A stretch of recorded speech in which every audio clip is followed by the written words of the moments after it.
Can I learn to get comfortable cleaning anchors in like a couple of hours on one afternoon of practice? For those of you that might be watching this wondering what the heck cleaning anchors means, when you climb at the gym, everything is already set up for you. But when you climb outside, some sport climbing routes have what are called mussy hooks. You clip your rope into those directly and then you just lower off of them. But a lot of sport climbing routes might have like bolts in the wall at the top, or they might have chains. You can't clip your rope into that, so you have to set up an anchor for you to be lowered off of. You want to set up a rope so that people can climb it without having to lead climb it. We're going on a climbing trip. There are a lot of beginners on this trip. In a lot of ways, I would consider myself to be a beginner, especially at lead climbing. I've never cleaned a route before. I have learned how to do it. I just haven't put it into practice yet because it's still so new for me. Because of that, and because we have a lot of people who are going to be beginners on the trip, we feel like it's really important that we get comfortable with cleaning anchors before the trip.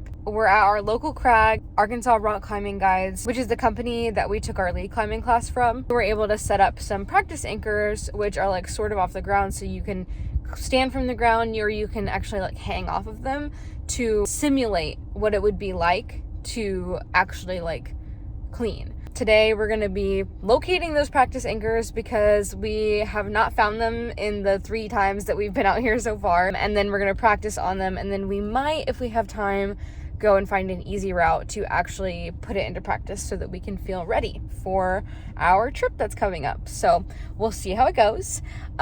Wish us luck, and we're going to take you with us while we do it. We're going to start looking for these anchors that everyone says are out here. It is 87 degrees. That approach was a little brutal. Normally we're doing it at like 8 in the morning when it's like 65. They're saying the cave. This is the cave. Yeah, I feel like maybe they mean that cave. Keep looking for another cave. I guess. Yeah. Okay, different cave. Well, we found them.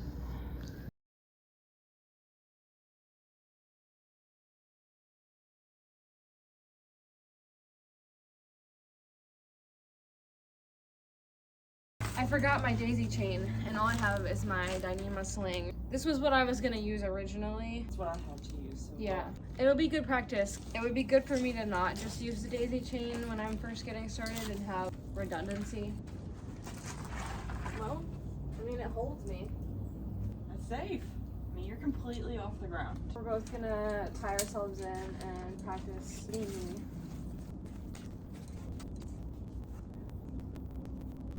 Okay, so do we do it on the bottom or do we do it up here? Do we look it up? So, we figured it out. We did learn this, just we haven't practiced it. Our opposite end of pose. We just finished our climb. Then, we take our personal anchor system, clip into, And then, like, I'm gonna need to be even higher than this. I mean, it holds me. So I got slack, pull it through. Here's the part that I don't understand, is doing the double figure 8 or whatever.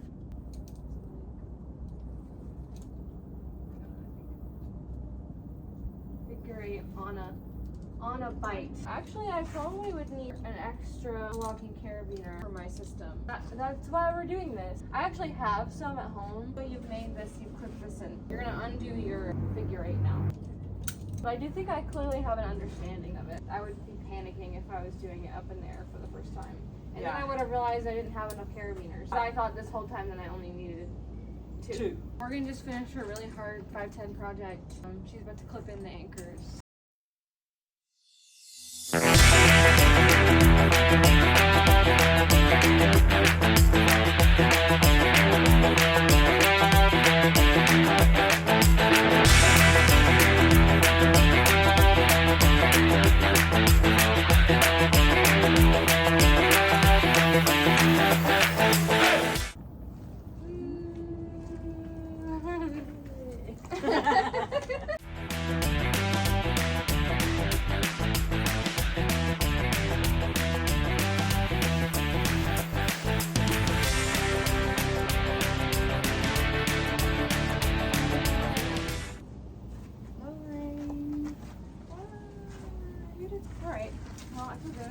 it came back to us faster than what I thought it would.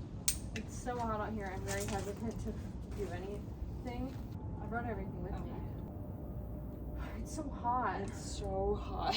We know what we're doing. The reality of this is that, like, if our backup systems are good and like solid and we feel good about them, we have time to like work through In the moment. Yes. Yeah. That wasn't very scary.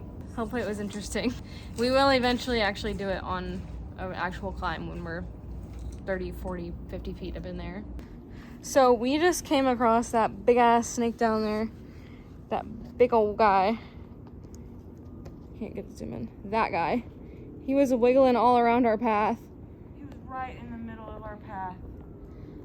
I had to call my dad, who's like expert backpacker, knows a lot about snakes. We came out here with the intention of facing our fears of cleaning anchors, and instead we faced our fears of a big old snake. He almost stepped on it, like literally it was right in front of us. We were not paying attention. We were just chatting away. So let that be a lesson for us, I guess. Like, just stay aware of our surroundings. Have you ever encountered a snake in the wilderness before? No. I can't say that I have either. I've never walked up on my... No. It's a real test for us. We're all talking about we're gonna go backpacking. There's snakes out there. There's bears. It's always an adventure. It's always an adventure. It really do be.